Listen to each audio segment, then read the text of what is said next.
நண்பர்களே, 365 நாள் சவால்ல இன்னைக்கு நாள் 5. காலைல ஏஞ்சி நைனா கூட காடியோட பெரட்டிட்டு ஊருக்கு போய் பார்த்தா இன்னைக்கு மோட்ரு வேலை செய்யல. அதனால அத ஆள் வச்சு சரி பண்ணிட்டு, நெக்ஸ்ட் நம்ம பச்சைக்கிளிக்கு டீசல் போடணுமா. அண்ணன் ஃபோன் பண்ணாரு. பெட்ரோல் பங்க் எடுத்துட்டு போயிட்டு நல்லா முழுங்க முழுங்க பச்சைக்கிளி சாப்பிட்டான்.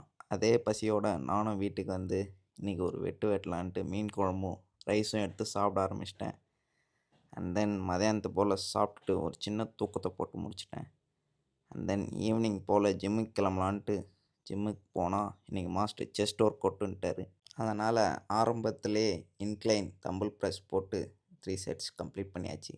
அண்ட் தென் இது கூடயே ஷோல்டர் கிளாஸ், அதனால் கடைசியாக ஸ்ட்ரக்கு போட்டு இன்றைக்கி முடிச்சுக்கிட்டேன். நண்பன் வீட்டிலேருந்து திரும்பி அழைப்பு, மட்டன் பிரியாணி எடுத்துகிட்டு வந்திருந்தான். அதனால் அதை போய் வாங்கிட்டு வீட்டில் உட்காந்து சாப்பிட ஆரம்பிச்சிட்டேன் திருப்தியாக. அண்ட் தென் மட்டன் பிரியாணி சாப்பிட்டு மீன் எண்ணெயை போட்டு இன்றைக்கி நாளை கம்ப்ளீட் பண்ணலான்ட்டு முடிச்சுக்கிட்டேன். கன்சிஸ்டன்சியாக இருங்க நண்பர்களே, நாளை சந்திக்கலாம்.